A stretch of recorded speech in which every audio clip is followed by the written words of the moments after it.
Due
volte la settimana.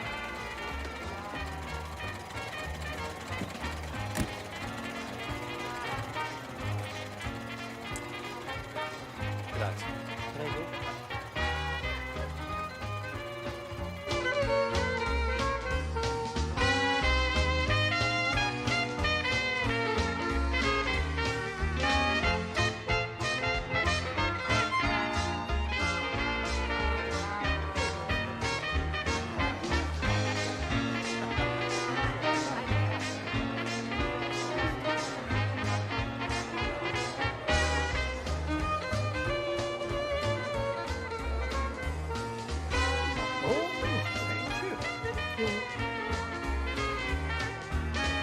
Thank you.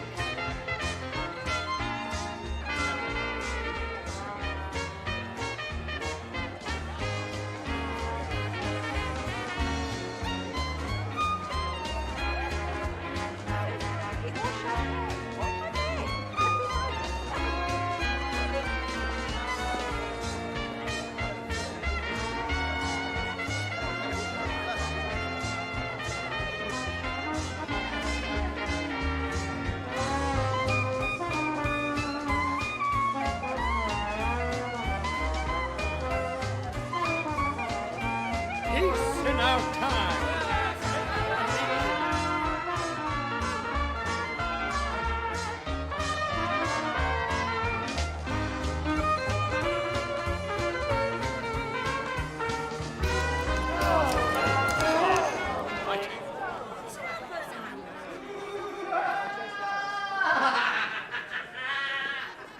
Who's for a game of murder in the dark? It's very good fun. I'm here. Lulu.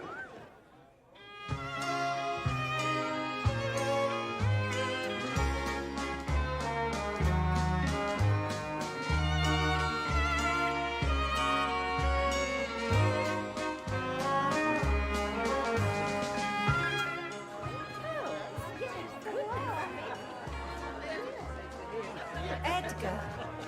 Oh, Mary, there you are. Stand firm, amici. The dancing. What on earth's going on here? It's a power cut. We have them all the time here. I see. You got my telegram, sir, it's coming. I'm so glad you could get away. I've so much to tell you. A lot of news, in fact. But we can talk tomorrow. How about a dance? He's come all the way from Cannes just to see her. That's style for you. I bet he'll ask her to marry him. He's a bit long in the tooth for her, isn't he? He has other qualities to recommend him. Oh. And he's a big shot in India. In her position, she'd do best to say yes, then, if he offers. You make her sound like a pauper. Well, Ducky, that's what she is. She has nothing but the jewels she stands up in. Even the villa's on loan. No, a girl like that doesn't starve. There'll always be someone around who'd see to her. How about when she's 60, Harold? Will someone be there to see to her then?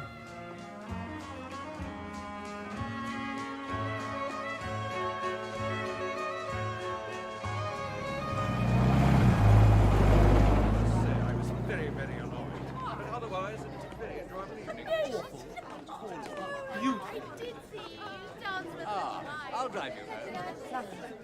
Then I'll take a taxi back to my hotel.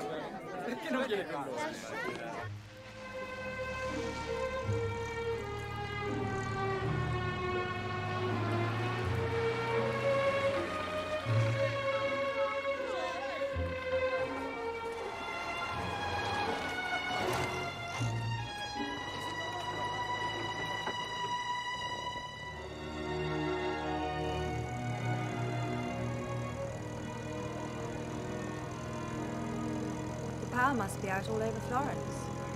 Indeed.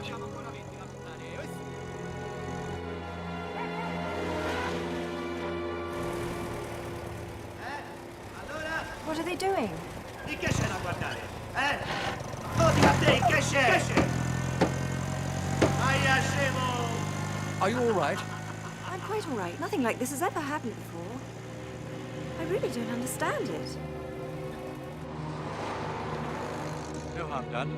We're clear of them.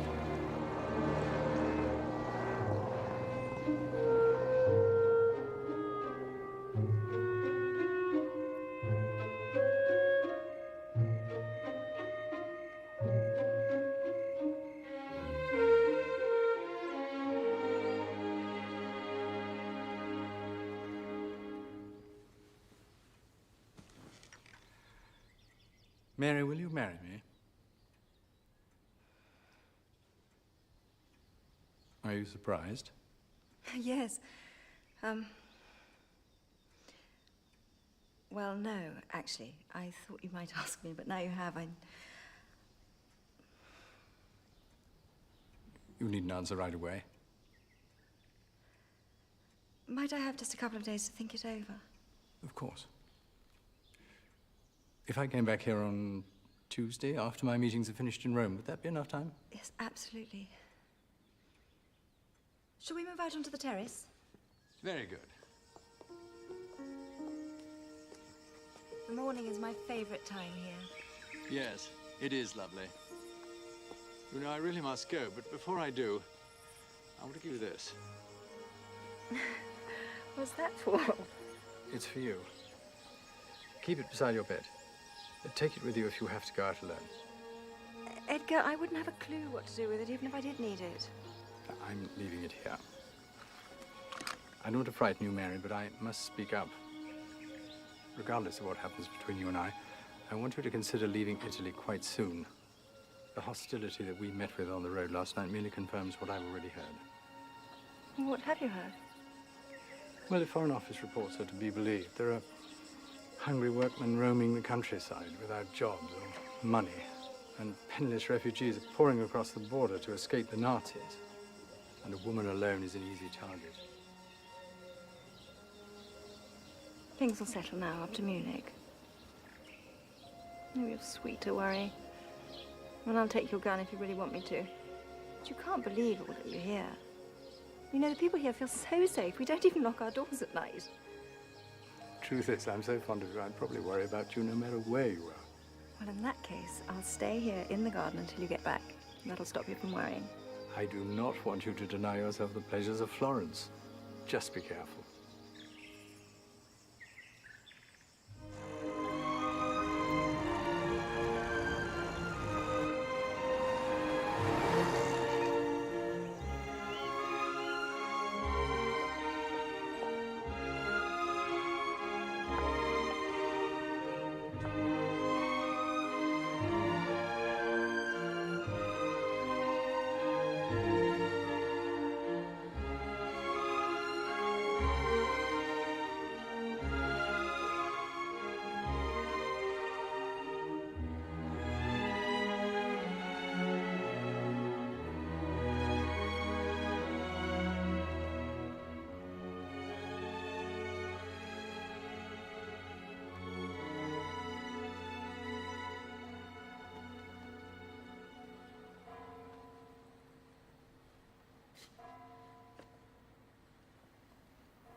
Yes, it is very beautiful, isn't it?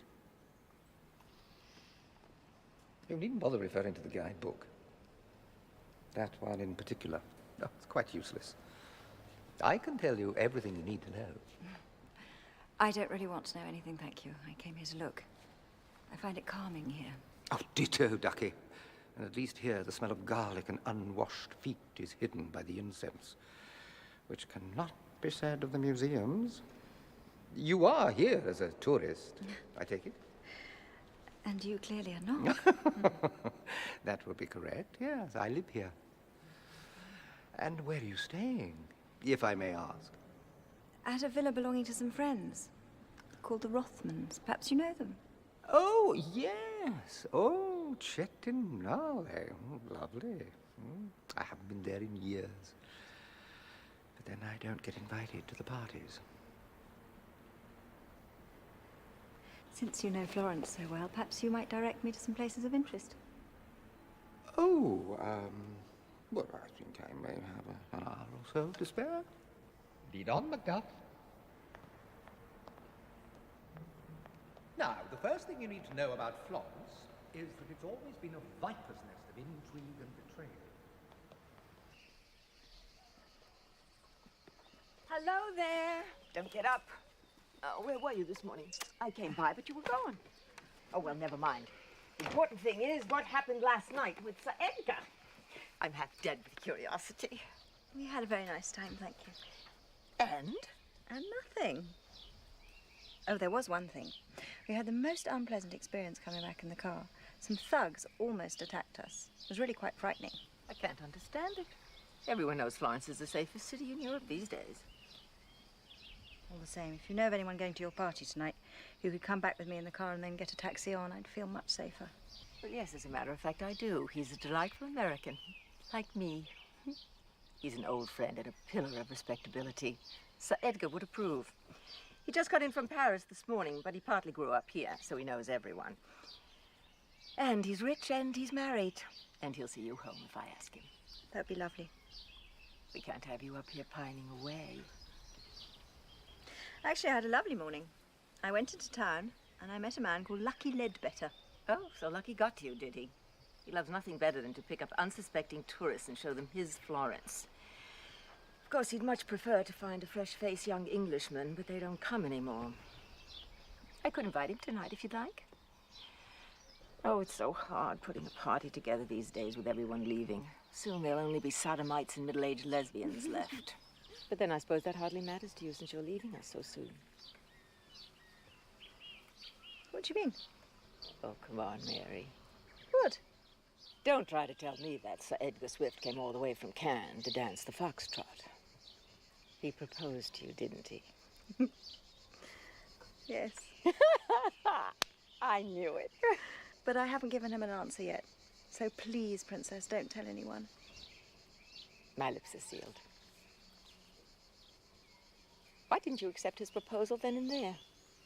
I hope you're not one of those that has to be in love to marry. Didn't you love your husband? Good God, no. He was so ugly he'd frighten the horses. But he was rich, titled, and Italian, all of which appealed. He does have many fine qualities, and I'm very fond of him. And I must admit, I do quite like the idea of being the wife of the governor of Bengal. What? Oh, Mary, you didn't tell me that. The governor of Bengal. Oh. Maybe he'll be viceroy next. Just think of all those young aides-de-camp running around doing your bidding. I expect it'll be very hard work. I think it'll have its rewards. Well, quite. But if things did get slow, you can always take a lover. Oh, I don't think respectable women do that, Princess. Nonsense, I'm respectable. And I've had so many lovers you can't imagine. You can boast about it at my age when no one is interested anymore. But at the time, it had to be all hush-hush. Of course, that was half the fun of it. No one ever found out? Oh, no. That would have meant ruin. There were rumors. Second-rate provincial town like this flourishes on rumors if there's nothing better. Didn't any of them ever break your heart? Oh, no. It was all just good fun, Ducky. You know, sex and champagne in the afternoon and all that. And quite honestly, at this point, I can hardly remember who I had a fling with and who I didn't. Although there was one I shall never forget. Too brief to be called an affair, really. Just one night, in fact. But I'd never have guessed. He was young, poor, and unhappy. He'd never had any pleasure, never known any of the good things money could buy. I gave him a night of absolute happiness. Something he never dreamt of. And that we both knew would never be repeated. I was very beautiful, you know. Everybody wanted me. But I gave myself to him in a way that I never gave to any other man. And I felt absolutely pure and good after it. Oh, Ducky, I've got to leave you this minute.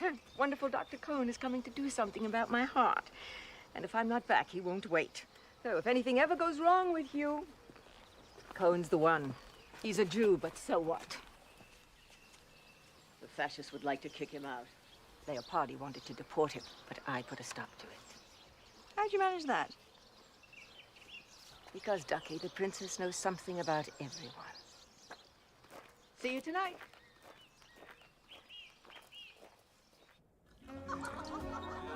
Chen. To you, Harold.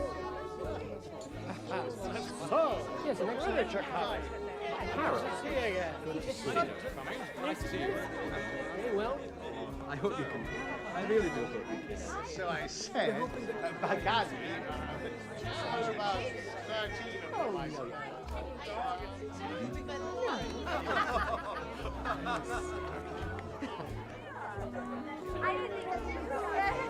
Mary, my dear girl, I knew you were well connected, but I had no idea of the extent of your social sway. My dear, the Princess San Ferdinando hasn't looked sideways at me for 20 years. And this afternoon, out of the blue, she invites me to dinner. I can only assume that you were the catalyst of this wondrous turn of events. Well, I'll take credit for it if you want, but it was the princess's idea. Ah, oh dear. Oh, I wonder what she wants from me. Is that the Duce's man over there? Yes. So That man licking his boots is Archibald Gray, head of the British Institute.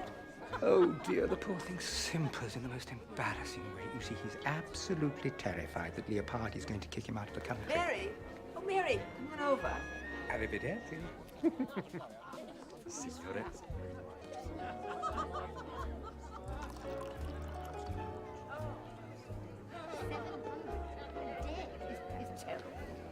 The Princess San Ferdinando asked me to deliver this. Good evening. Good evening. I'm sorry, I'm Peppino Leopardi. Mary Panton. Nice to meet you.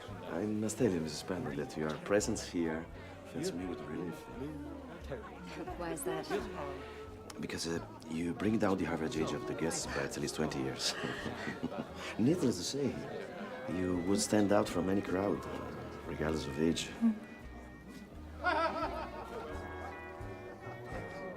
Oh, bentornato. Just when I...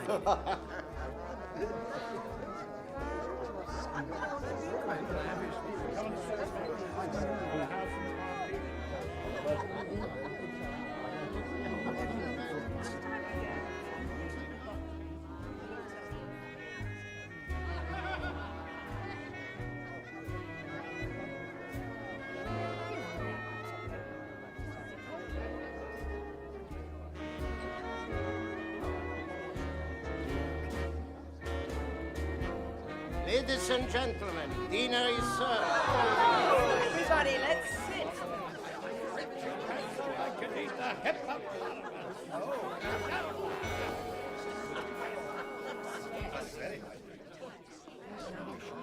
Signor Leopardi. Signor Leopardi, you're here, beside me. Yes. Signor Leopardi. Yes, how are you? Rolly, you're there beside Mary.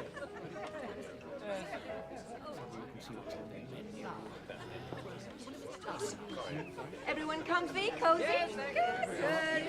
Well, the champagne was good. Let's hope the food is. Mary Panton. Rolly Flint, I'm your escort home tonight. Oh, how do you do? Oh, very well. Now that I'm here next to you and Leopardi is down there. Mrs. Panton, Mrs. Panton, may I ask if that was Sir Edgar Swift who was with you last night at the dance? Yes. I thought so. I knew him years ago in India. Now I wish I'd said hello. It was Edgar Swift last night, Archibald. Is he still in India, then? He's just been made governor of Bengal. Governor of Bengal, by Jove. That's a plum job to get. Oh, yes. I've always wanted to live in India. Perhaps you should marry him, Princess. You said he was single. Oh, he isn't married then. Well, not yet. I think it would be a very suitable alliance. I don't know whether you much like the climate of Calcutta, Princess San Ferdinando. Oh, I've reached an age where I prefer my alliances to be temporary. That's why I have such a soft spot for Rowley. His intentions are always dishonorable. I wish you'd been here last night for our wonderful peace and our time party. You could ravish me in the midst of the power cut. Oh, it would have been a pleasure. Damn power cuts. There's hardly a day goes by without one now. Cost me a fortune in candle wax. It's probably the armament factories outside of town using up all the power. I'm told they're working day and night getting ready for war.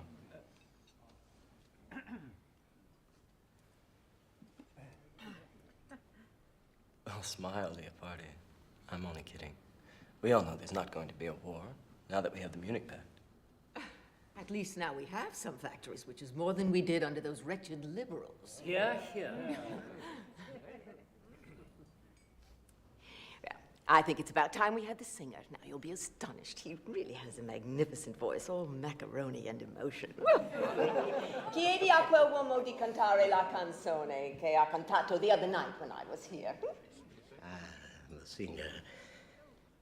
He's not here? Oh, what a bore. I particularly wanted my friends to hear him.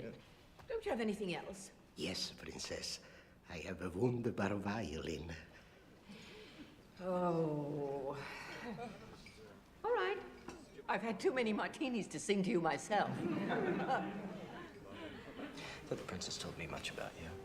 Really? Well, I wouldn't go by what she told you. I'm certainly not going to go by what she told me about you. What was that? Don't worry about it. Well, I should tell you, she gave you a very good review. But since you say she's not to be trusted, perhaps you'll tell me about yourself. I'm afraid you'd be bored. I'll let you know. Thank you, Signor. Thank you. English widow. Very smart. Very pretty. Unattached in Florence for an indefinite period. That's how the princess described you. Of course, I assumed she'd be setting me up with some doughy-faced matron who couldn't get a date. But you must have men falling all over themselves to take you home.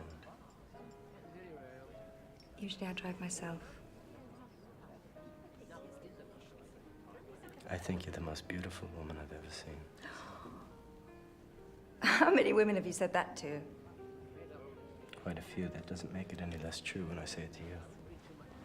I suppose not. But we'll leave it at that, shall we? Why? I think it's a very interesting subject. I dare say my head was turned by such talk when I was a girl, but now that I'm older, and I hope wiser, the subject ceases to excite me very much. You're a sensible woman. Now you're paying me a compliment that does flatter me. That wasn't my intention. Really? Sounds very like an opening I've heard rather often before. Give a plain woman a hat and a pretty woman a book. Isn't that the idea? Signore e signori, wunderbar music.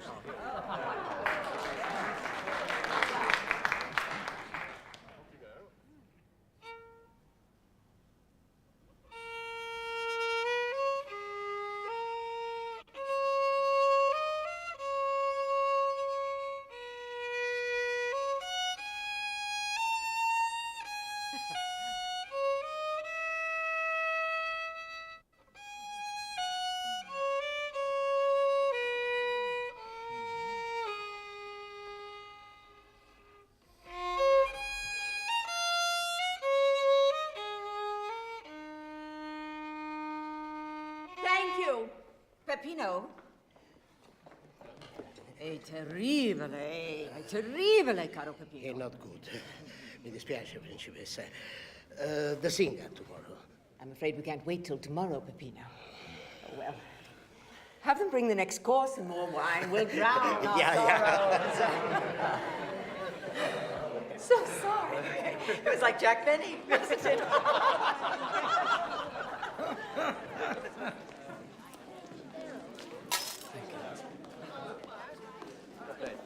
Thank you. Thank you.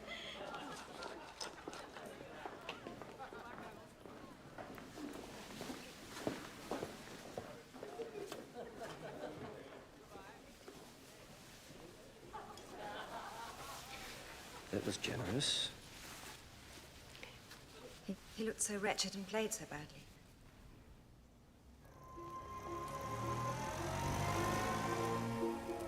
Let's go for a drive. Or are you tired? Well, yes, I am, rather. All right, well, in that case, I'll take the shortcut back.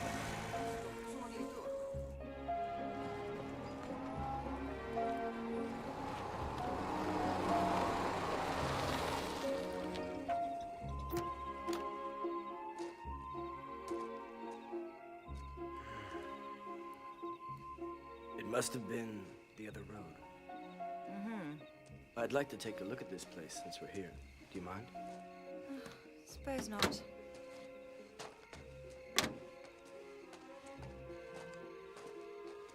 Looks like an old chapel.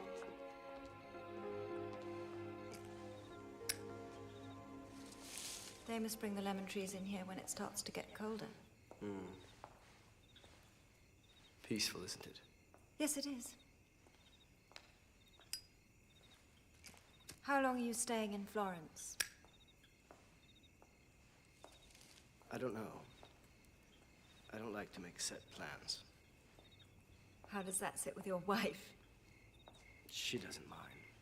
We lead independent lives. Very modern. Are you going to marry this fellow Swift? That is a very forward question coming from someone I met for the first time tonight. I like sharing confidences with strangers myself. I thought you might too. You don't know him, do you, Edgar Swift?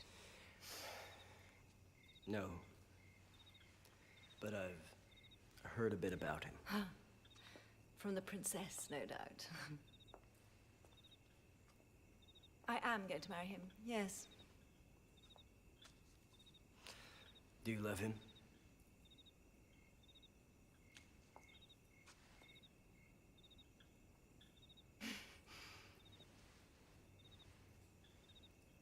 No. Do you think it'll be much fun being married to a man you don't love? I don't want love. That's a very strange thing to say. No, it isn't. I don't want love because for years I've only known the humiliation of it.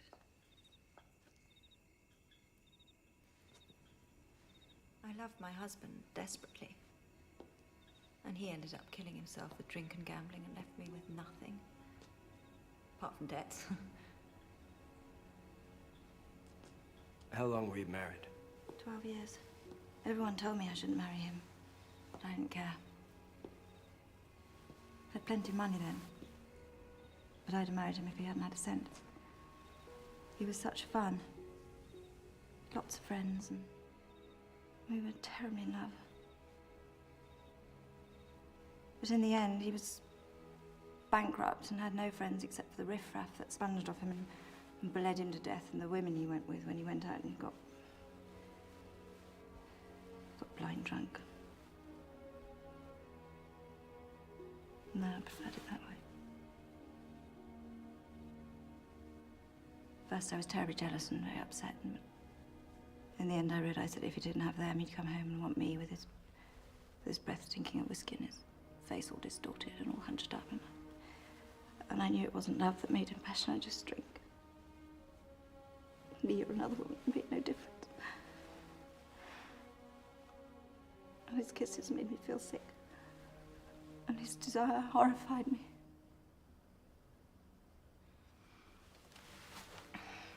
I should have left. But I couldn't. Even when I thought I'd die of shame, even when he got rough with me. Still stayed. How could I leave when I knew that I was the only thing standing between him and absolute ruin?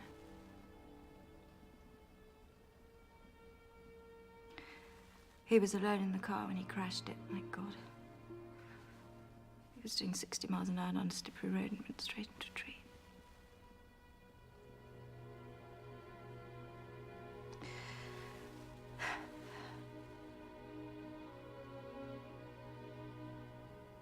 I got there before he died.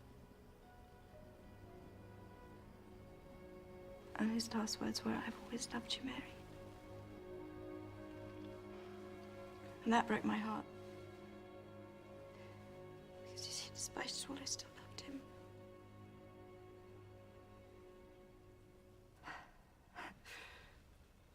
Well, you certainly got more than you bargained for when you brought me up here, didn't you? Well, may I have one of your cigarettes, please? Anyway, I feel much better.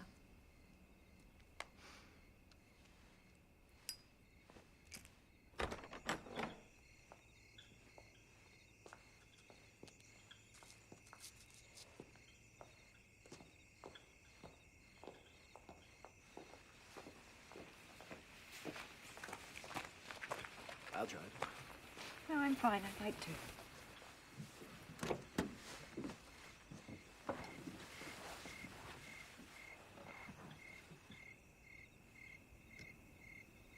You had some lousy luck with that husband of yours. Do you mind if I say just one thing before we drop this?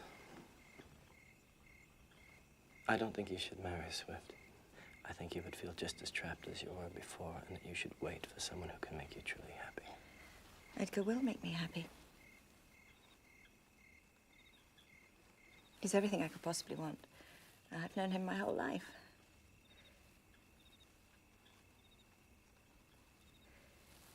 He's strong, he's clever, he's trustworthy, he's ambitious. He could never let me down. He wouldn't know how. Sounds like everything I'm not.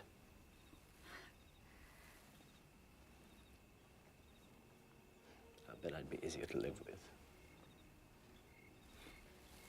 I'll take your word on that.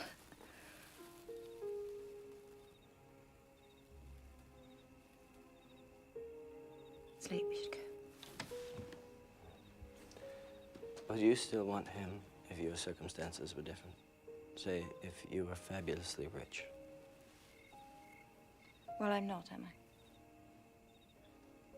You can't possibly imagine what it feels like to be dependent on other people's generosity. No matter how freely given. No, I can't. But I do know what a loveless marriage is like. I know what that feels like and what that does. And that's why you have to wait. Until you find someone who makes every nerve in your body snap. Makes your mouth dry when your eyes meet. Do you remember that feeling? It can happen. In a moment.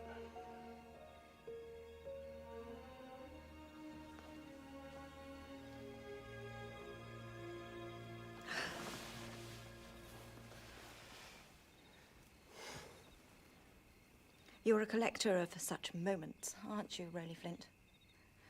Well, I'm not going to be one of them. Whatever you say.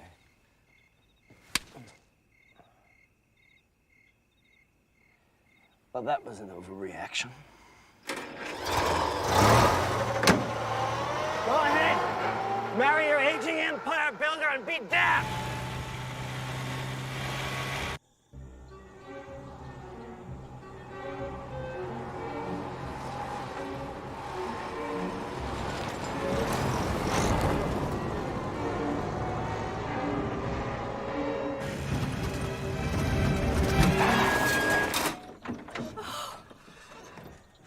Oh, I'm so sorry. Oh, mi dispiace, non l'ho visto. I'm so sorry. It is nothing. Please don't be frightened. I won't hurt you.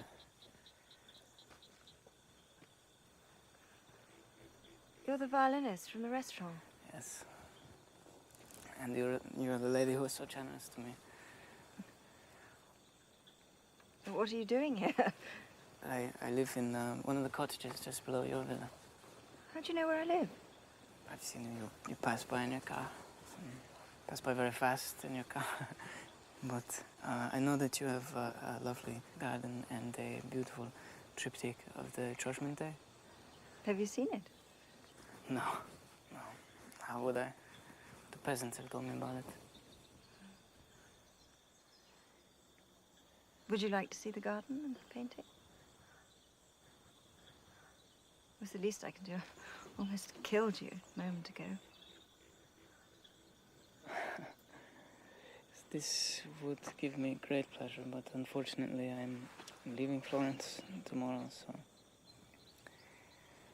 Why didn't you come now? Well, now? Why not? Garden's never so lovely as under a full moon. I should be very pleased. Jump in, I'll drive you up.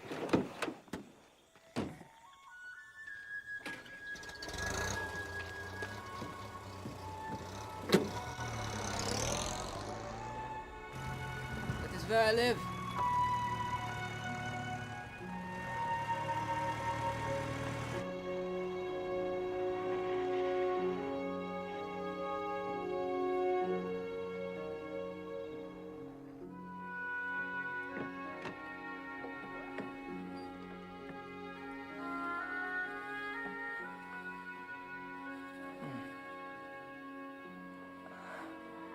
Absolutely wonderful.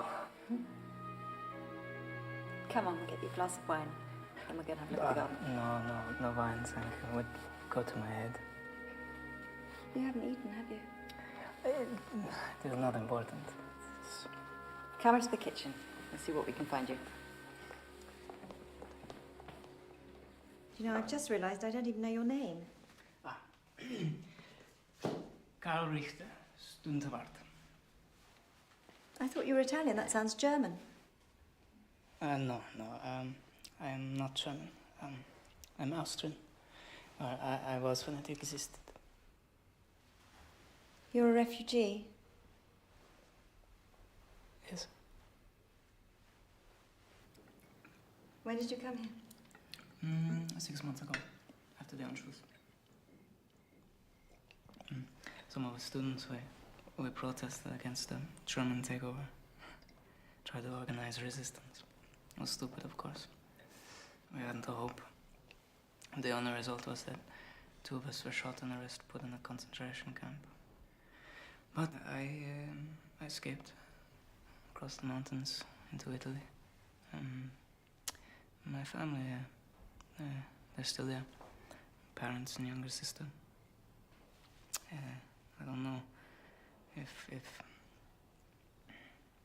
I have nightmares that the Nazis have killed him because of me. But I don't want to think about that now. I just want to enjoy being here in this dream with this food and wine and beautiful surroundings.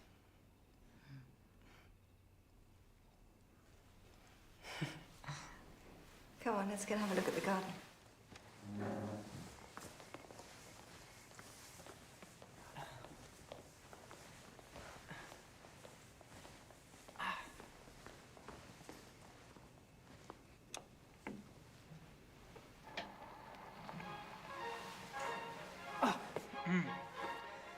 It is Viennese waltz. Can you dance? Yes, I can do that. At least better than I play violin. Let me see.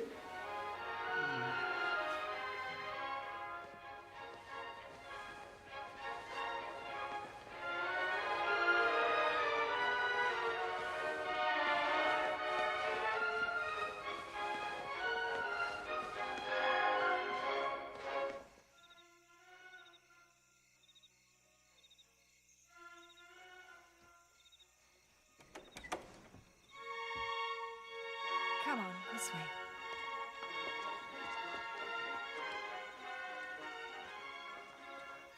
It is so beautiful here. It is almost unbearable. You must be very happy here. I have been very happy. I'm glad. You deserve to be happy. You're different from anyone that I've ever met. You're kind, compassionate. You're a beautiful person. You should have everything in the world that you desire. At all events, I have everything I have any right to hope for.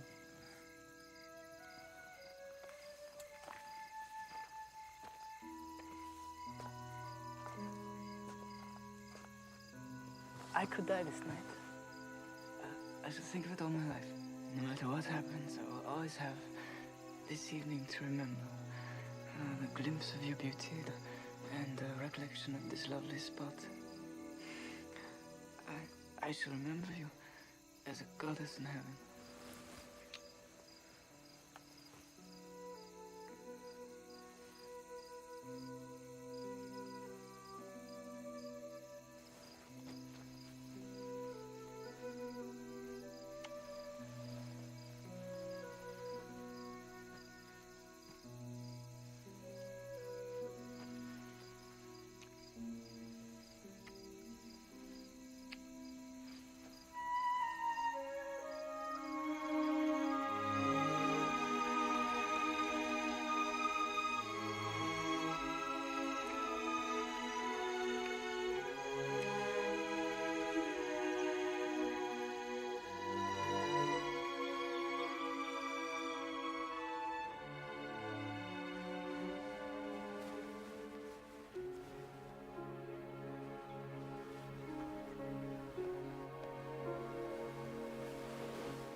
Thank you. Good night. Goodbye. Goodbye.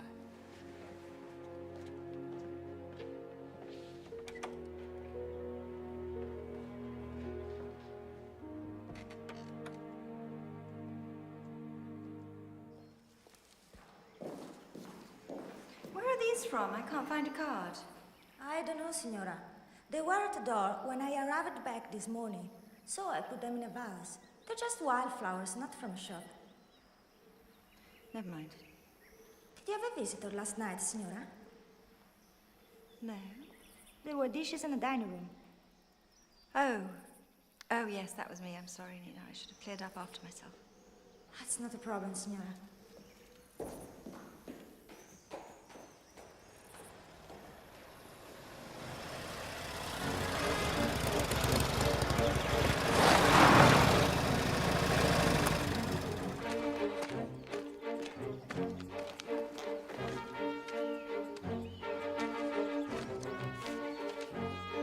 Sì?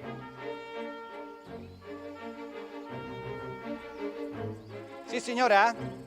Sì, sì.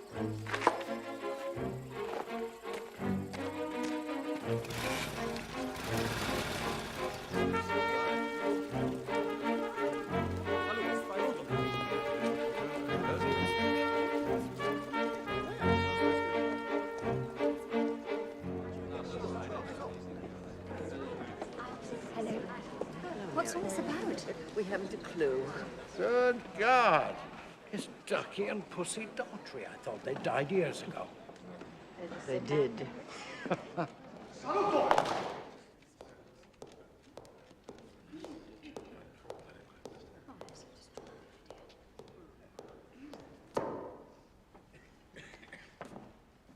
Thank you very much for coming this morning. I'm sorry to have to summon you here at such short notice, but I wanted to speak to you before you hear what I have to say from some other source.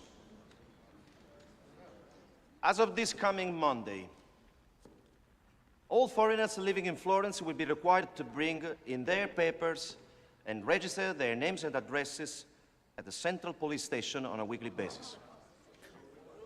Please. Please. Please do not be alarmed. In addition to greatly helping the police with their work, this measure will ensure your safety while you are here in the City of the Lily. That's all. Are there any questions? Why?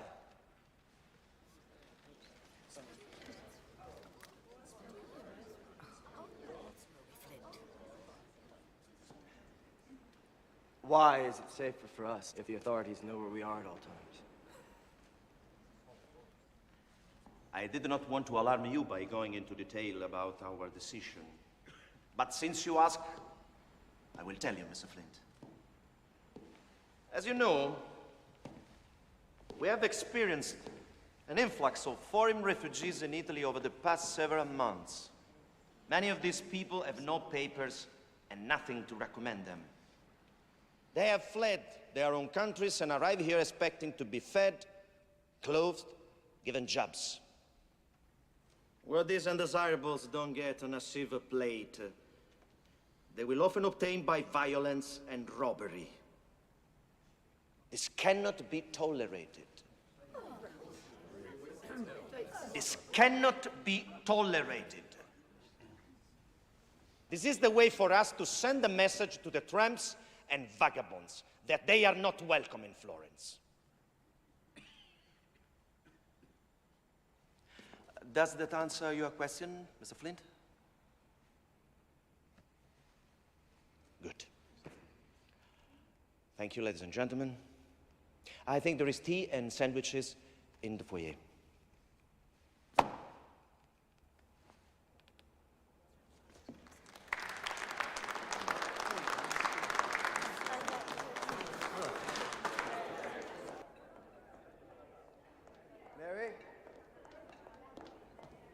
Mary, did you get the flowers?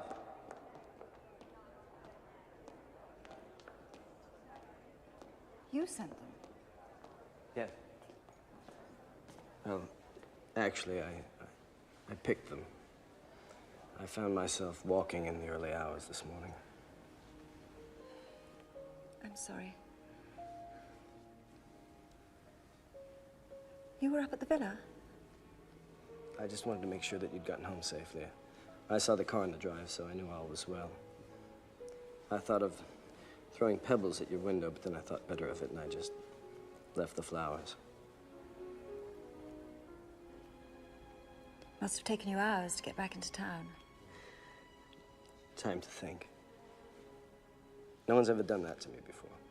Left me out in the middle of nowhere in the dead of night. I'm not proud of it. Well, nor am I. Of what I did, what you tried to do. You were right to put me in my place. Well, thank you very much for the flowers. They're very pretty. My pleasure.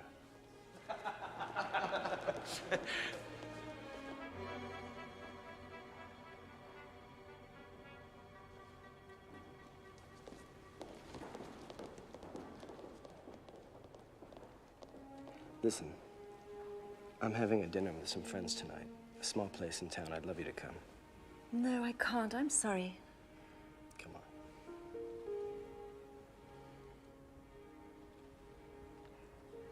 I'd really like to, but well, I think it would be unwise. Just as a friend. It's an olive branch. Please come. No, I can't. No, I can't. No, I can't come. No monkey business, I promise.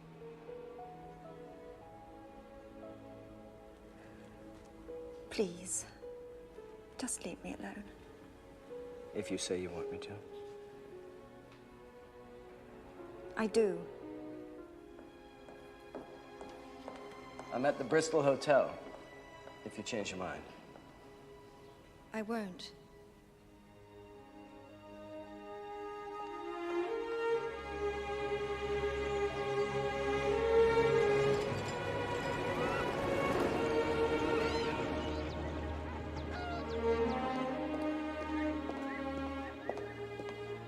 Princess San Ferdinando rang again, Signora. I told her you will speak to her in the morning. Thank you. I've locked up everywhere except here. Will there be anything else? No, you go along to bed now, Nina. He will be back in 2 days, signora. Oh. Yes, I know. Go along now. Yes.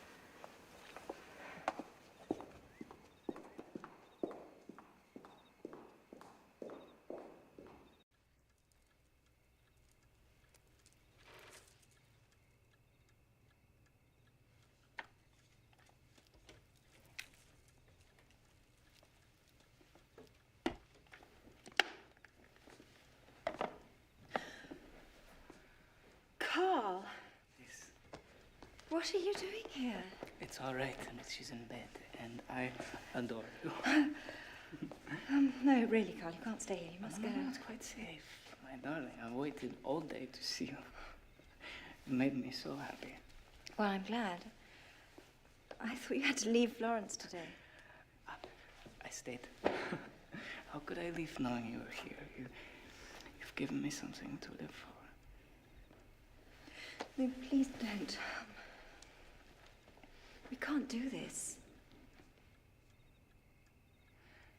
I thought you understood. We can't see one another anymore. I'm not free.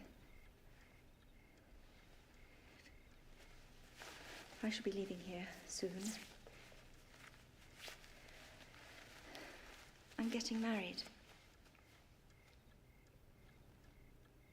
I'm afraid it's impossible. We should meet again.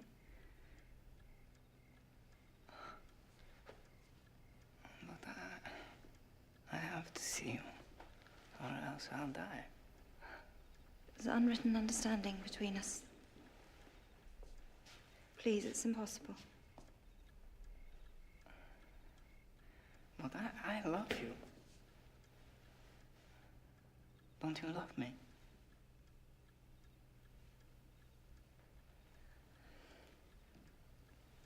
No. Then why did you take me?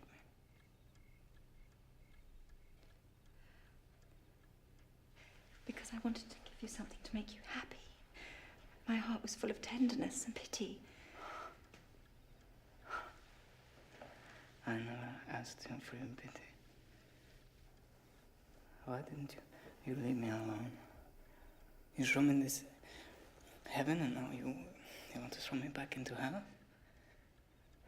No. No. No!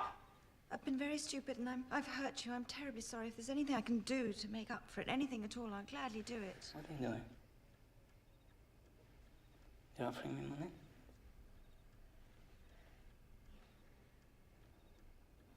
How much money have you got here? 2,000 or 3,000 lira. It's enough to get you into Switzerland. You'd be safe there. Do you always have to pay for your love? You think I'd be satisfied with a few lira? Would I not take the bracelets and pearls that you wear? You can have them too. They're over there in my trunk. I don't want them! Don't you think I could have made terms with the Nazis if I wanted money? I didn't need to be an outcast. I didn't need to starve! I meant to do you a kindness. You seem to think I've done you harm. If I've offended you, if I've hurt you in any way, then I ask for your forgiveness. I only meant to do good. You are an idle, sensual, worthless woman. What good have you ever done in your life? I'm sorry, I truly am. You made a mistake. You're right, I know that now. Made a big mistake. It's a risk to take a strange man to one's house, you know. I took her for a goddess. And you're just a whore. Would be a good thing maybe if I had cut your throat to prevent you from hurting others as you've hurt me. And I could, you know. Who'd ever suspect me?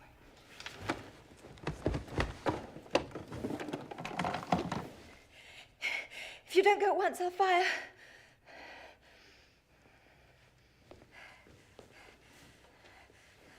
If you come an inch nearer, I'll shoot.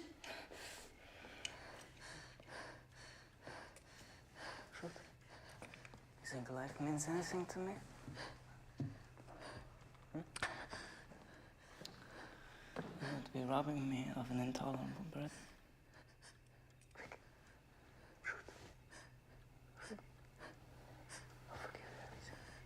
Shoot!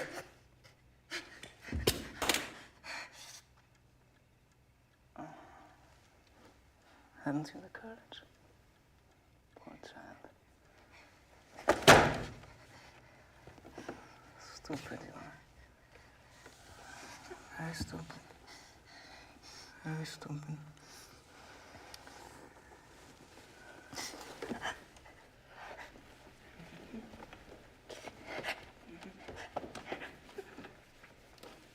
Come. Mustn't play with men as you play with me.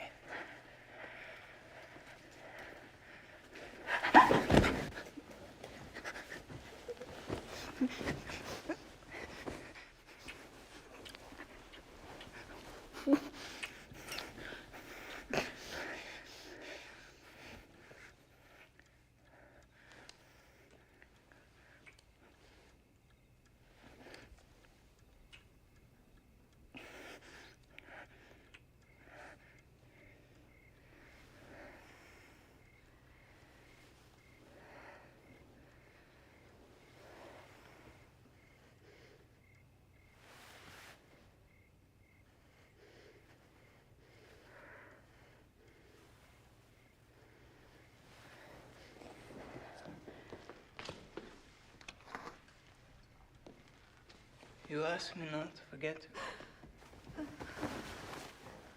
I will forget.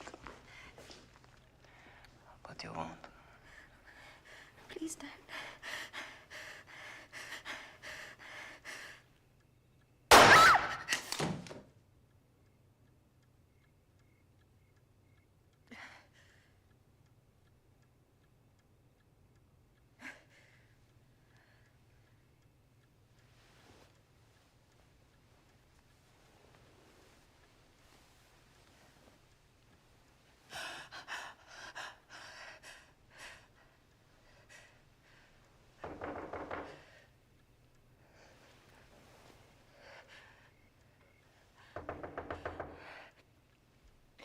What is it? Are you all right, Signora? I thought I heard a noise. Oh, I had nothing. Go to bed. Yes, Signora.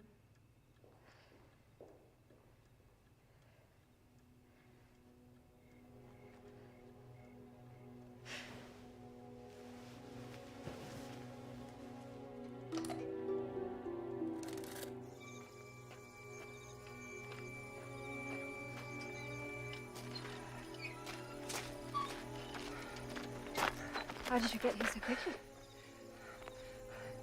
The night porter was asleep, so I borrowed his bike. What on earth is this about? Please don't say a word. Come.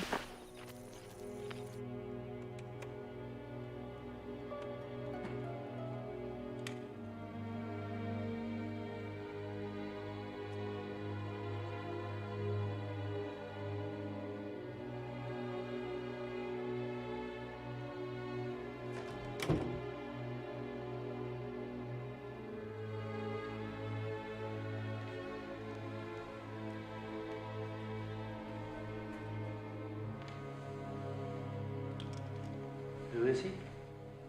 I don't know. I've never seen him before.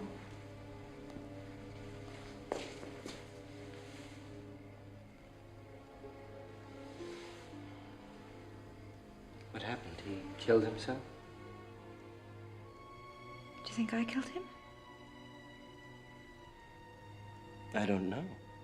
What's happened here? For God's sake, don't ask me questions. His gun? No. Yours?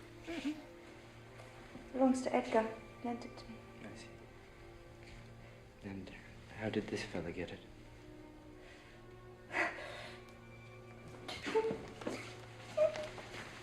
Pull yourself together and tell me exactly what happened. Did he? No, he didn't, and I thought he was going to. Oh, it's so frightening. But we have to call the police. Oh, no, we can't. Can't. I did know him. He was the violinist from the restaurant the other night. Oh, God. Oh. Oh, God. The scandal. Edgar. This'll ruin Edgar. Stop pacing and tell me what happened. Last night, I nearly ran over him on the way back here. And we talked. He knew about the painting and the garden, and I felt sorry for him. So I asked him back here, and then and then,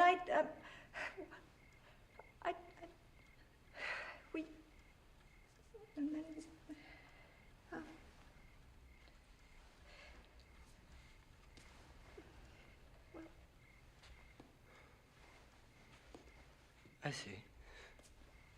No, you don't understand. He was so lonely and unhappy. I thought I was doing something good. I thought he was going to kill me. But he didn't. He killed himself. I wish he had killed me.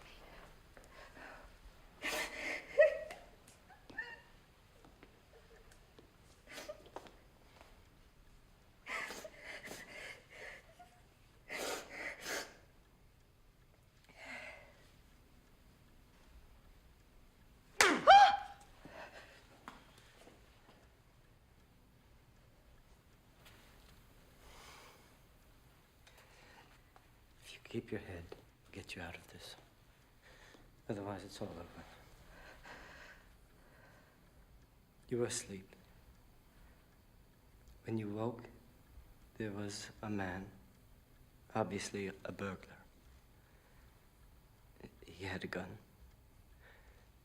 There was a struggle, and the gun went off. You killed him. He killed himself. Doesn't matter. No, he wasn't a thief. I've done him harm enough without casting a slur like that on him.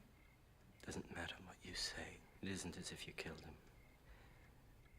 If you say you killed him in self-defense, I think it'll wash. Or when he was cornered, he was afraid your screams would bring along the servants. He killed himself.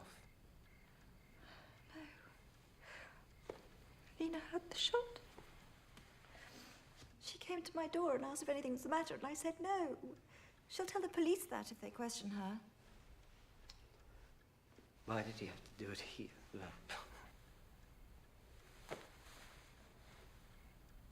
No, that's it. We have to make it appear as though he didn't do it here. How? We'll move the body, then you can't be connected with his death.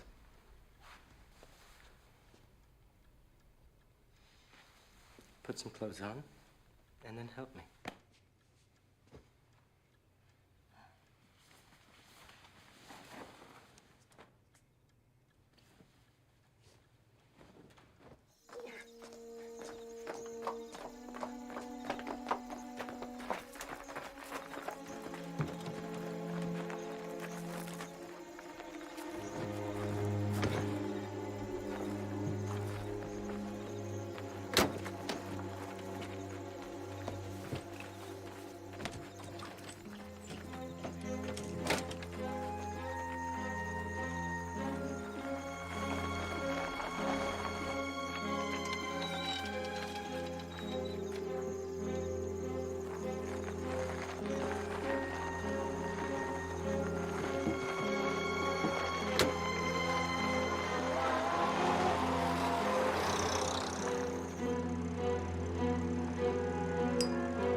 Help me with him.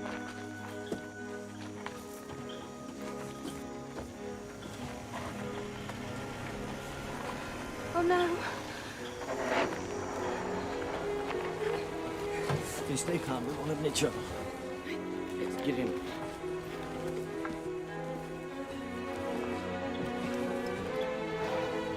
Come close. I think we're lovers.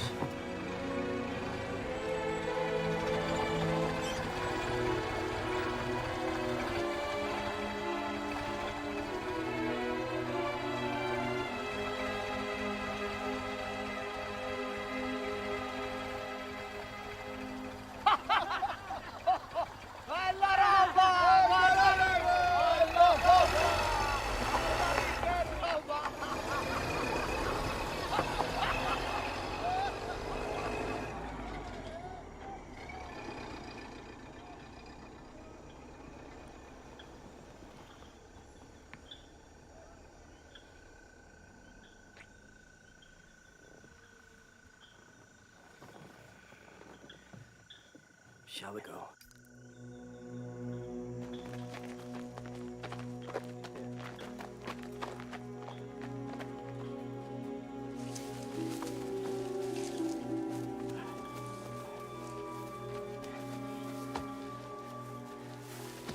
This is good.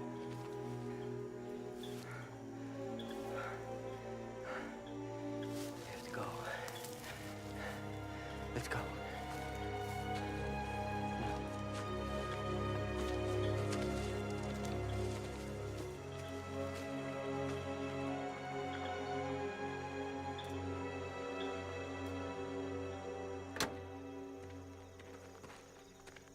It's almost dawn. I'd better go. I'll see you to the gate. Go inside and make sure everything's tidied up, and then you go to sleep. You've got to be your bright, beautiful self tomorrow. Oh, I can't imagine it's going to be tomorrow. You'll feel better after a sleep. You're going to Lulu Good's picnic, yes? I can't possibly. No, I'm going to telephone to say I'm sick. Oh, you must go. And you must act as though you hadn't a care in the world. Just supposing on the remote chance that suspicion falls upon you. I know. There can't have been anything in your behavior to indicate a guilty conscience. You understand? I'll take this. I'll clean Swift's gun. I'll get it back to you tomorrow. But if they find the body, when they wonder where the gun is? No, because I'm going to go into the woods now, fire a round from my gun, and then lay it by the body. Swift was right. It's good to have a gun about you in Italy today. He being such a law-abiding citizen, he'll have registered his the moment he came into the country. Mine is of an unofficial variety. It's completely untraceable. Oh, Rowley, you've thought of everything. No, really, I don't know how to thank you. I'd do it for any pal. But particularly enjoyed doing it for you.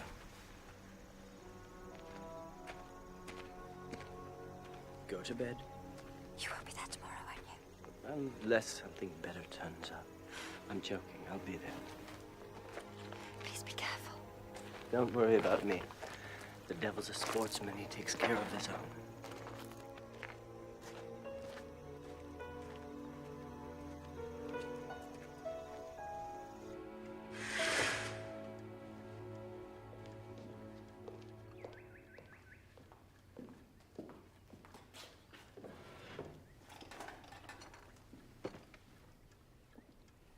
Signora.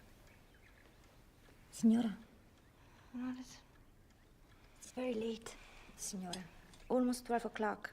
I tried to wake you earlier. The Prince and San Ferdinando will be here soon. I couldn't get back to sleep after you woke me, so I had to take a couple of my little tablets. Oh, I'm very sorry, Signora. I heard a sound and thought I'd better come and see if anything was wrong. It's probably just a car on the road. Sound travels very far at night. Yes. There is a telegram on the tray that arrived for you this morning. Thank you.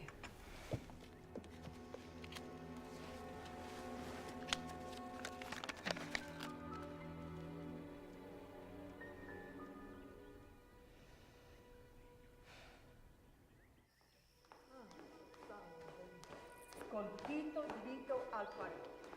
Mio Dio, principessa è così pallida. Si accomodi. Il cadavere sta nel bosco. Che orribile disastro. Davvero, davvero. Oh, Mary, you'll never guess what happened. They found a dead body down the road at the Colossus. And that's not all. We knew him.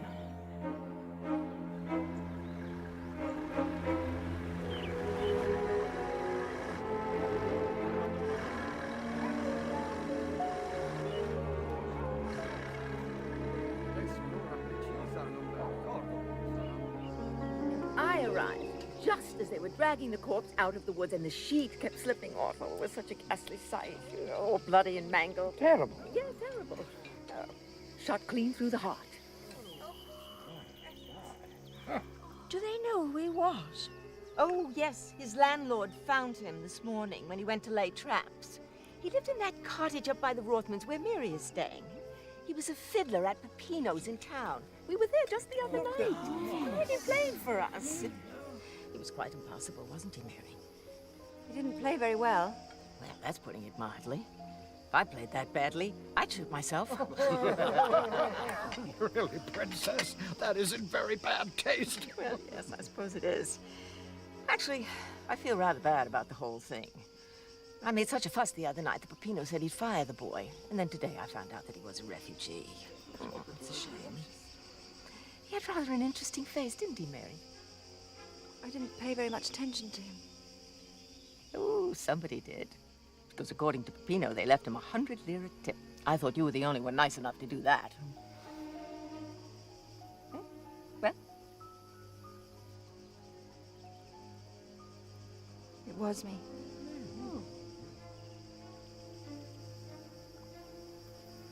I gave him the money because I felt so sorry for him. Oh, Mary, you are kind. Maybe too kind. They'll all be wanting big tips from now on. Oh. Well, you did him a good turn. Because the last thing he did was pay the people he stayed with all the money he owed them in rent and board. Then he took out his gun and killed himself. Some water, dear. Did the policeman actually say that he killed himself? Oh, yes. Straight from the horse's mouth, they found the gun clasped in his hand. Can't we talk about something nicer now? Yes. Thank you, Lulu. It's a wonderful, wonderful, wonderful picnic. Absolutely gorgeous. You were fantastic. Don't be sad, be relieved. The police didn't suspect a thing. How can I be relieved when all I can think of is that poor, friendless boy lying unburied under the sky? I wish I knew why he did it. Men are vain, Mary. Particularly young men. You gave him the stars, and then you threw him into a gutter. I'm not that special. And even if I were, you'd have thought he'd have killed me, not himself. You're right. You are right. I mean, if it had been me, I wouldn't kill myself. I like my life too much. That fellow must have wanted to die. My guess is if it hadn't have been you, it would have been someone or something else that would have driven him to it. I'm trying to make you feel better. That's the best explanation I can come up with. Anyway, it all boils down to the same thing in the end. He's dead, and all we can do now is regret that fact and be damn glad that we didn't get caught getting rid of the body. I'll tell you now, it's over.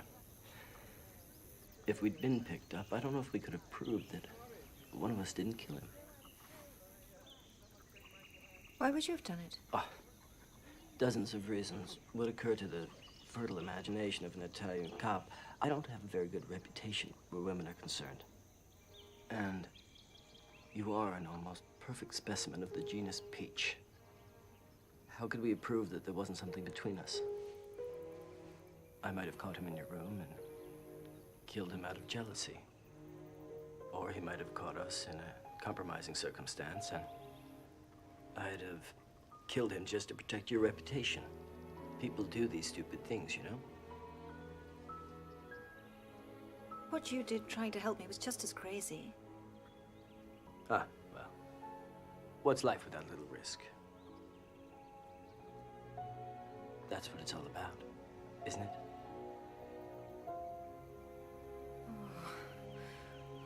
excitement over the past 24 hours for a lifetime. I'll be at the villa at about 4 with the gun, if that suits. It's all clean. Thank you. Ah, what's all this tete-a-tete here? Tongues will be wagging if you're not careful, you two. I'd never two-time you, Princess. You know that.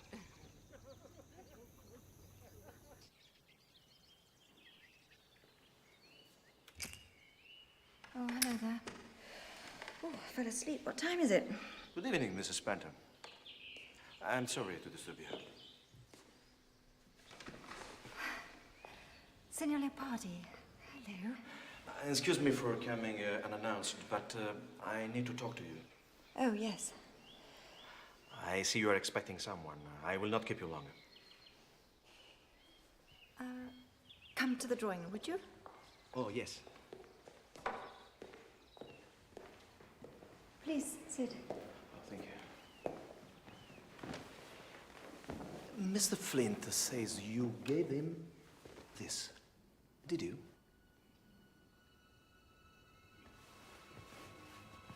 It was found on him today when he was stopped on the street. It belongs to Sir Edgar Swift. He registered it a few days ago when he entered the country. But you already know that, don't you? Yes. Sir Edgar gave it to me before he left for Rome, and I, in turn, lent it to Mr. Flint. Why did you do that? For his protection. The places he goes, he seemed to need it more than I did. I'm afraid I have not been quite straight with you.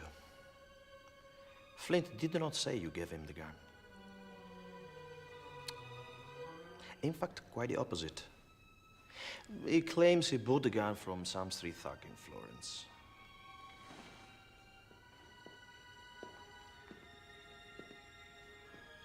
Please, tell me, Mrs. Fenton, has Flynn been involving you in some illegal activity? I'm sorry to have tricked you. But I knew Flint was lying, and I needed to find out what's going on here. You know, you have nothing to fear from me. I admire you greatly.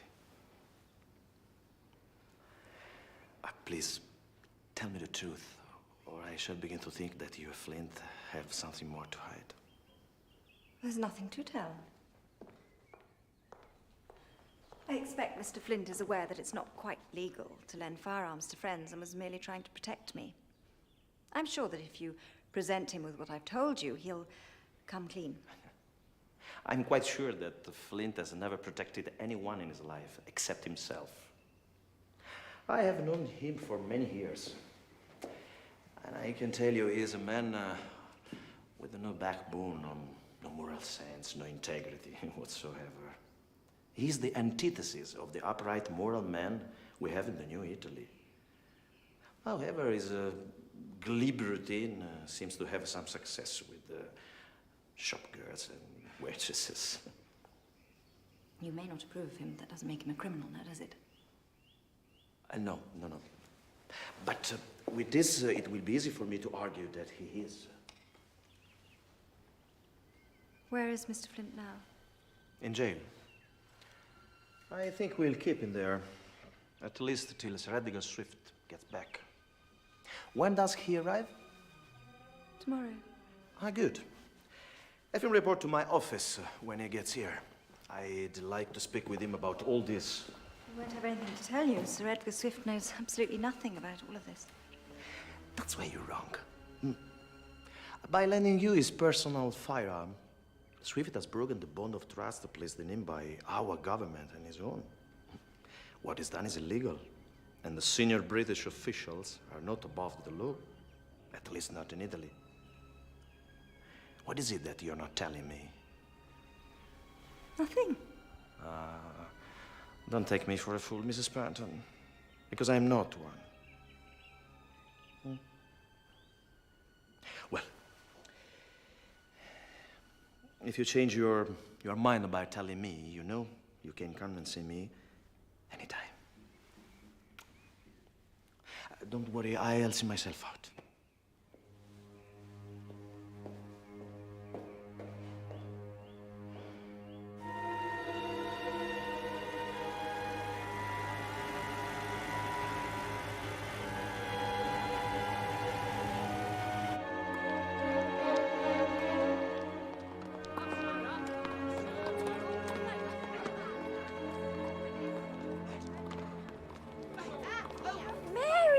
almost given you up for dead. You're not dressed. We were counting on you for a fourth. I'm sorry, I'm not playing. Got a bit of a headache. Dear. This is the weather. Probably. Have you seen Princess San Ferdinando? Right, onward. Come on. Let's win at least one game. I was really parched. Hello, Ducky. Hello. Oh, it's hot, isn't it? Oh. What are you drinking? Just tonic. With a splash of gin. Very cooling. Want another? Due. Per piacere. Due. Oh, gosh. Do drink up, Princess. The ice is melting. Oh, thanks. And then there was the time when the party chief's wife ran off with the English chauffeur. My goodness, that was exciting. They took the Bugatti in the dead of night and fled to the south of France. Terribly romantic. And that was Leopardi's wife, was it? Good God, no. Who'd marry him? Besides, he's only been party chief for 10 years. This happened long before that. No wonder he didn't marry. He wouldn't run the risk after that. Quite. He's a model man for the New Italy. No skeletons in his cupboard. But I wouldn't go that far. No? He's integrity itself, isn't he? Listen, if those overstuffed olives in Rome ever got a whiff of what Leopardi's been up to, they'd shoot him at dawn. Really? I find that very hard to believe.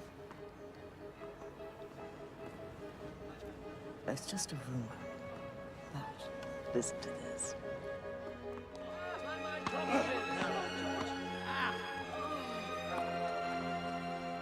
There isn't a building that has gone up in Florence in the last 10 years without him getting a cut. He must have made millions. So why hasn't any of this come out? No proof, Ducky. No proof. So how did you stop Leopardi from deporting your doctor? You can't have done that without any proof, now can you? Well, you're not just a pretty face, are you, Mary? Well, neither am I. Oh, well, what the hell? You're leaving anyway. It was Cecil Buckminster told me what happened. He was an English quarry owner in Carrara. One day, about 3 years ago, Cecil showed up on my doorstep with a package, and inside were papers proving the whole thing. He gave me the lot. Poor darling, he was dying at the time, and I suppose he had no use for them where he was going. Frankly, they're just a pile of scraps with some seals and signatures on them, but if just one of them got out, it's for Leopardi. So, when they were going to deport Cohn, I just popped one of those pieces of paper into the mail to Leopardi. Anonymously, of course. Along with a little note. Worked like a charm. How wonderful. Yes, it was. I suppose one day, if the Nazis goose-step into Italy, I may have to dig another couple of those papers out of my desk to save my own skin. Oh,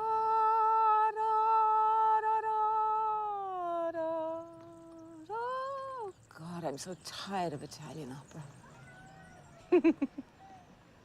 Mary, did you mean to get me drunk? I'm absolutely soiled. Are you? Yes, solid.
Oh.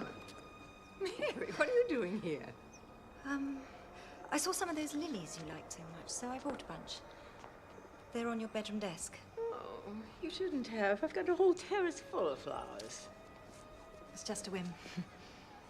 Oh, well, I can't argue against a whim now, can I? Hmm? Thanks. Do you want to stay, Ducky? I've got to go in and collapse for a while. No, I better get along. Thanks all the same.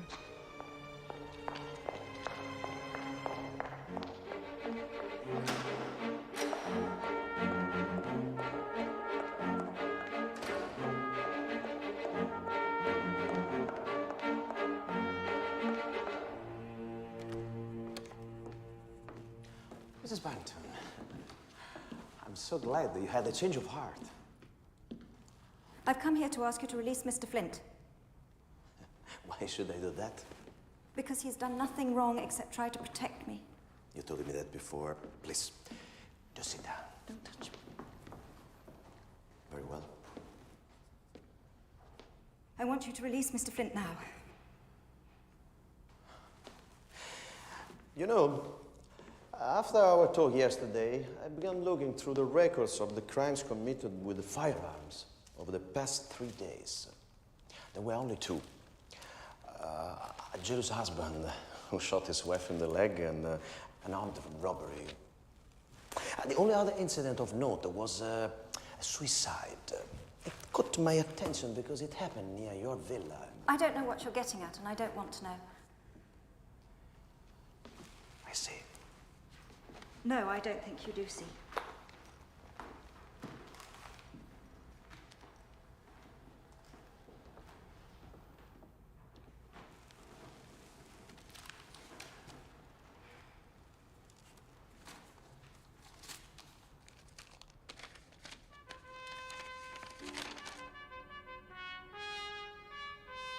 Where did you get this? Never mind. The important thing for you to know is that there are more of the same documents securely hidden, and if you value your career, you should take this very seriously. This is nothing. I can explain this. Good. This is the way business is done in Italy. Oh, really? Even in the new Italy? And would Il Duce go along with that, do you think? You're nothing but a filthy blackmailer. And what are you, if not a thief who's stolen from his own people? Get out! I will not leave here without Mr. Flint.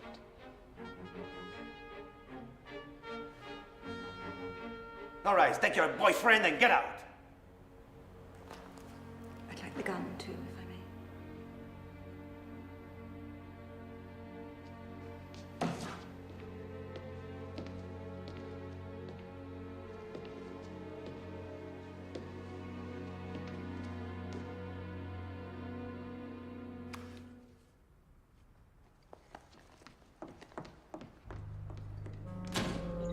Hey! Alzati!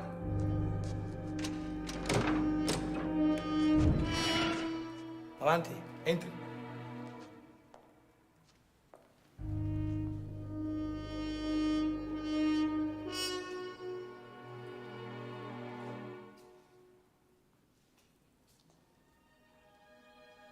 Mary? Oh, Rowley. How did you get in here? What'd you tell him? Brigateli! Fuori! They're letting me go? I'll explain later. Let's just go. I'll take you back to your hotel.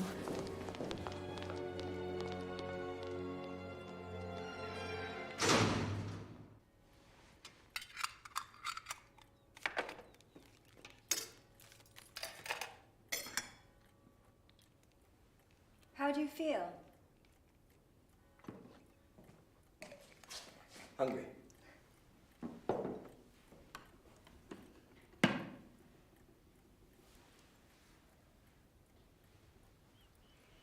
It's 5 o'clock. I should be getting back to the villa.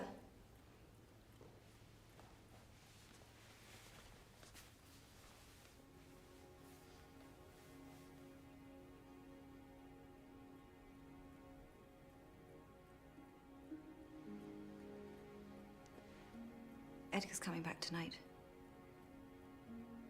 It's probably already here.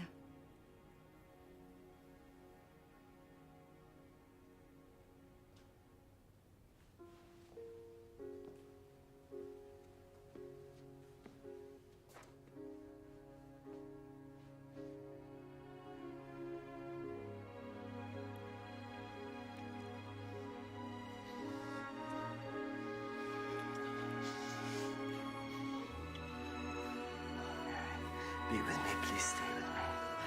Oh, I want to.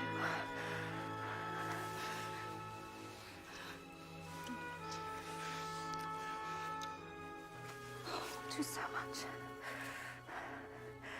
But I don't know. I don't know what I'm doing. I made such a mess of things. I did a terrible thing to that boy. And you've put yourself in such danger. And Edgar. I don't want to make things worse. I've just got to stop and think and not do the first thing that comes into my head.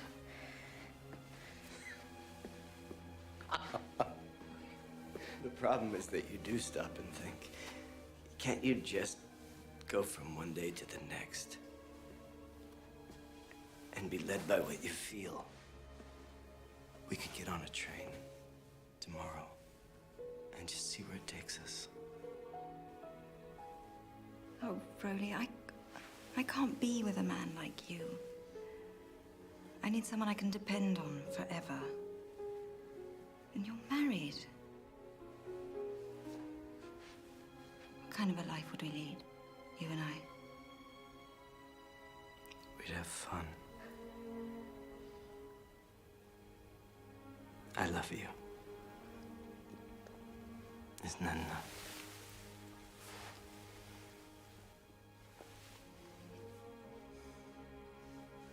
Yes, but what happens when you go back to your wife or you move on to someone else? I'm not going back to my wife, I can tell you that. I couldn't be truly honest and say forever. I can't promise that. Can anyone? Edgar can.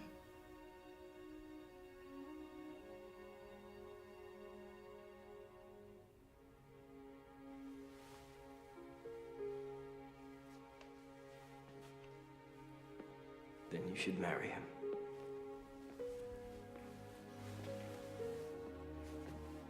You're right about me, Mary. I'm a good time guy. That's what I am. I could never give you a guarantee. Exactly, that's why I'm not asking you for one. Just not right for each other. I guess not. I must go.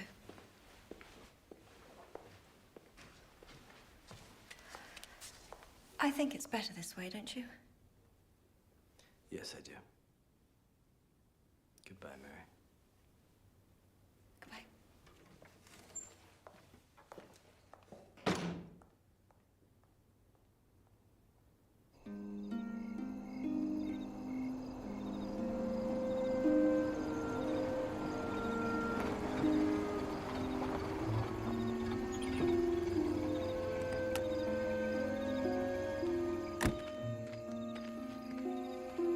Mary, my dear, how are you?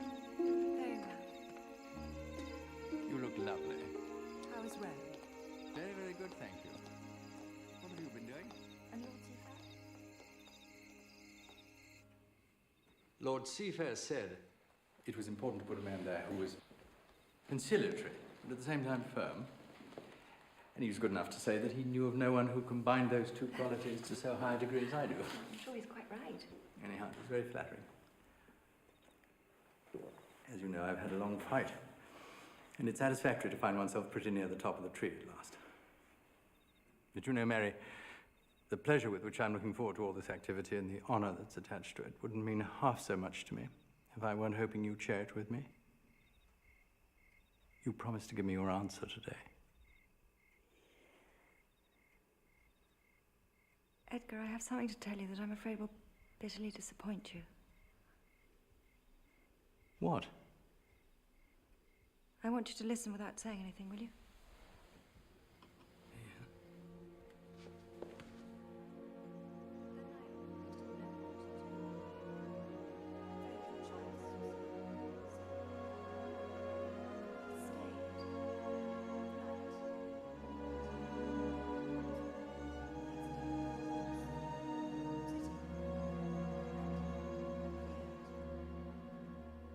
Perhaps I shouldn't have told you.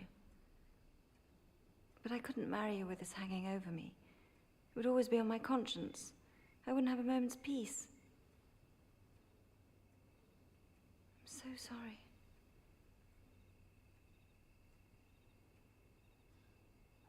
I think I love you enough to understand and forgive.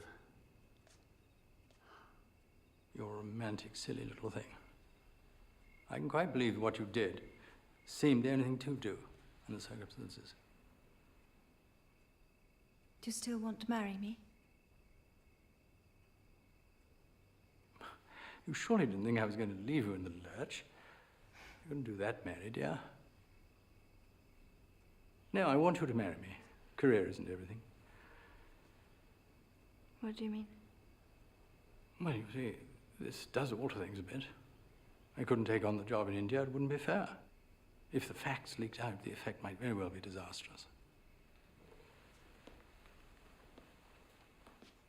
Don't bother about it, Mary, dear. I'll say that I'm going to be married and I can't go to India. I can't offer you quite the same position as I'd hoped, but there's no reason why we couldn't have a very good time. But you can't throw everything up because of me. Why should you? Listen to me. This job would require all my intelligence and serenity. If I took it now, I'd always be anxious something might be discovered. Well, what could be discovered now? Are you forgetting? This is not only your secret, it's that fellow Flint's as well. Rowley would never tell. He might tell it in confidence to some woman. He'd tell one, then he'd tell another. And before you know it, the rumors would get back to India. It's far too good a story for a type like that to waste. No, Edgar, you're wrong. You misjudge him. I know he's wild and reckless. If he hadn't been, he would never have taken the risk of saving me. But I know I can trust him. He'd never let me down. He'd rather die first. You are being naive.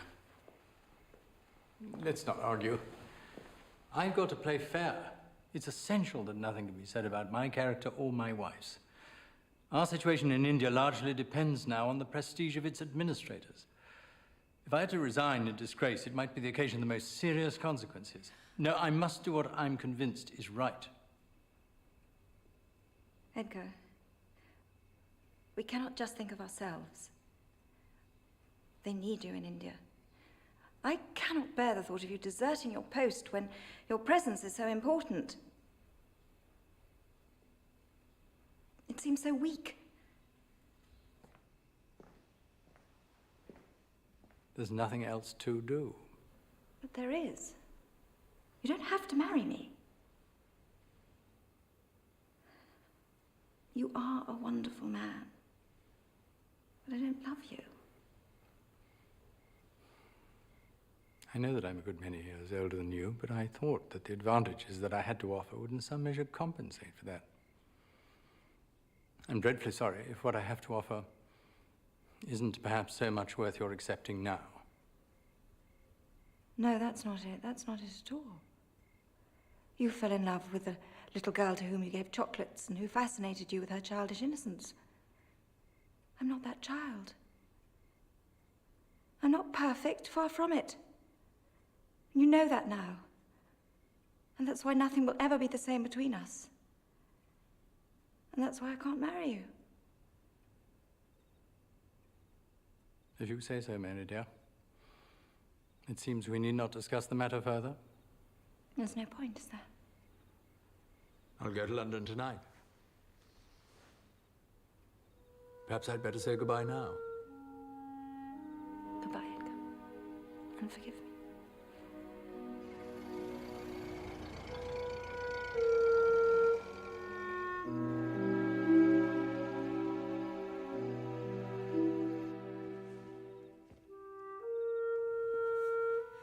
Hello, Ducky. Oh, hello. I rang and rang, but you wouldn't take my call, so I came. I see you're leaving. Yes. And Sir Edgar? He left. Like a scalded cat, by all accounts. You turned him down. We decided not to marry, that's all I'm going to say. How very discreet of you. I gave you some very good advice the other day in the garden when I told you to marry him. Why didn't you take it? As a matter of fact, after our talk, I had every intention of doing the sensible thing and marrying Edgar, but then something happened that changed everything. What was that?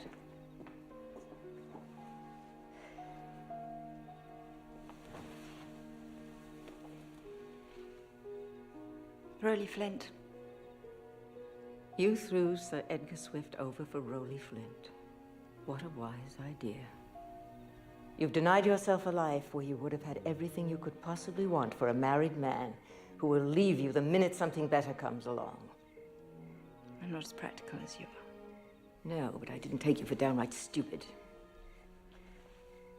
We've all had choices, Mary. You've made the wrong one.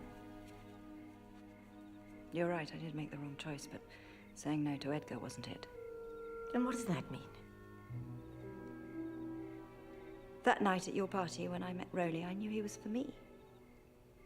But I was absolutely determined not to admit it. So determined, in fact, that I went to bed with somebody else. Remember that affair you told me that you had with the man who was so poor and lonely? Yes. Well, I was thinking of that when I brought the fiddle player from Peppino's back here. Like you, I had a lover for one night, but unlike your lover, mine came back, and when I said I didn't want him again, he shot himself dead. He did it here in this room. I put the body in the woods so that no one would know what had happened. Who knows about all this? Edgar. Rowley. And now you, but you can tell who you want. I don't want to hide from the truth anymore. Goodbye? Goodbye. And just for the record, that story I told you about my lover, I made it up.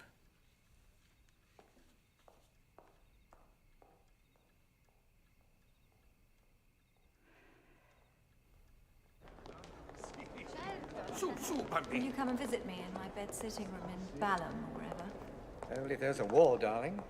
In which case, I may have to move in with you. Outworn heart, in a time outworn, come clear of the nets of wrong and right. Laugh heart again in the grey twilight. Sigh heart again in the dew of the morn. Yeats. You'll be all right. I know you will. I don't want you to wait. You oughtn't to be seen here with me anyway. Oh, don't worry about that, Ducky. Unlike you, I do not have a reputation to lose. Goodbye.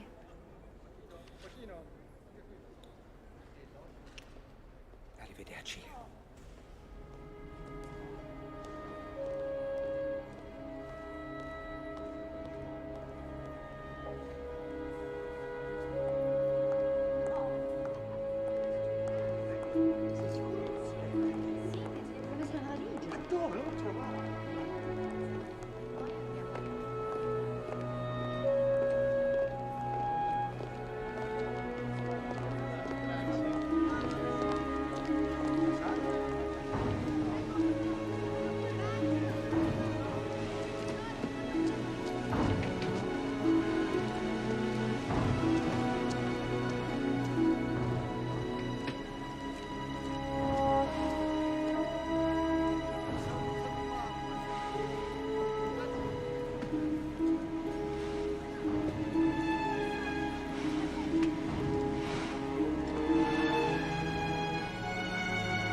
Want a hand?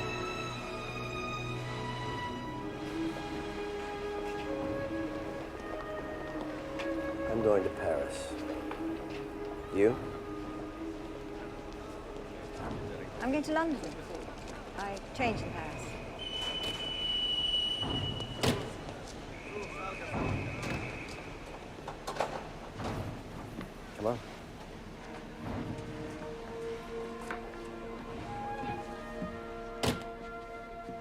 compartment?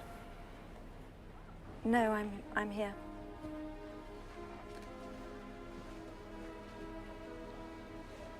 Did you know I was going to be on this train? No. Of course, I heard about... Edgar. Yeah. Well, I'm just down at the other end. Perhaps we'll have a drink along the way. It's a long trip. Yes, that would be very nice.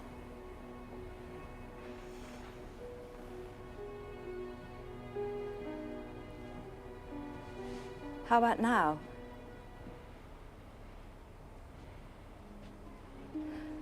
Unless, of course, you have other plans.